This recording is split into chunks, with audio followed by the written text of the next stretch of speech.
يا صباح الفل عليكم من ام الدنيا. انا النهارده موجوده في رويال سي سكوب شرم الشيخ، الغواصه المشهوره جدا جدا بالجمال والنظافه والخدمه والامان. اهم حاجه طبعا موجوده فيها. عايزه اخدكم جوله كده في غواصه في شرم الشيخ او في دهب او في الغردقه او في مرسى علم او في العين السخنه، على طول يعني رويال سي سكوب. وكل الناس بقى اللي معاها اطفال ومش عارفين ينزلوا البحر يتفرجوا على جمال خلق الله جوه اعماق البحار، وكمان مش عايزين بقى يعملوا لا دايفنج ولا سنوركلينج ولا يتعرضوا لاي مخاطرات، خلاص مفيش حل غير الغواصه. تعالوا بقى كده هننزل واخدكم جوله للغواصه من تحت. بصوا احنا دلوقتي نزلنا بقى في قلب الغواصه زي ما انتم شايفين، كبيره جدا، لسه في جوه كمان. غواصه كبيره جدا جدا جدا، مكيفه، فيها اكتر من تكييف عشان تكون قاعد وانت مبسوط. كل الشبابيك او كل الازاز اللي انتوا شايفينه ده بيخليك تشوف بصوره نقيه جدا جدا كل الشعب المرجانيه، كل الاسماك اللي في البحر الاحمر وجمالها. بيقف عند جزء اسمه تمبل جوه في قلب البحر الاحمر. التمبل دي عباره عن صخره كبيره جدا او جزء كبير جدا من الشعب المرجانيه على شكل ورده.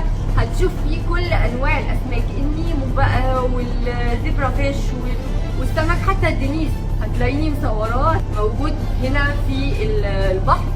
اشكال كبيره من الاسماك، اشكال كبيره من الشعب المرجانيه الملونه، حاجات مش ظاهره في الكاميرا في الحقيقه زي ما هي في حقيقتها، اجمل بكتير بكتير حقيقي من التجارب اللي لازم تعملوها وانتوا في شرم الشيخ او في الغردقه او في دهب او في العين السخنه او في مرسى علم.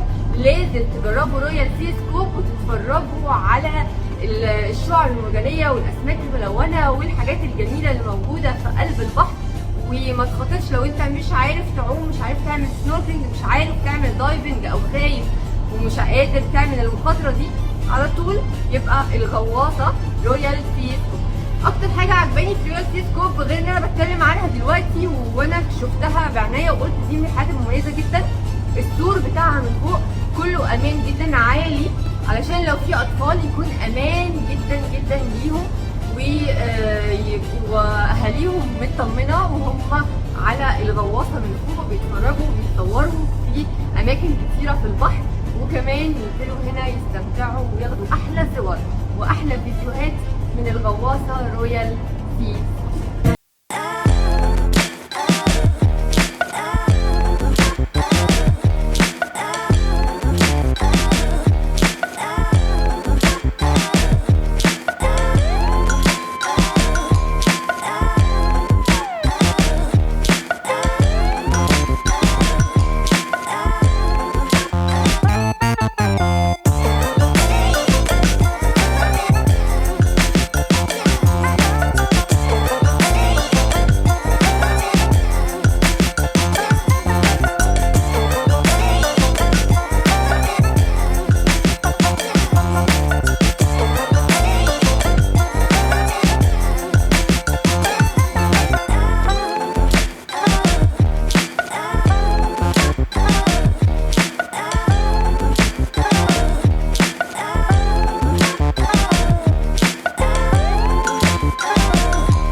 خلاص السيزون بدأ، وهقول لكم من هنا ورايح ايه الاماكن اللي تقدروا تتفسحوا فيها وتروحوا فيها، وكمان عنصر الامان يكون موجود جدا جدا لاطفالكم وليكم.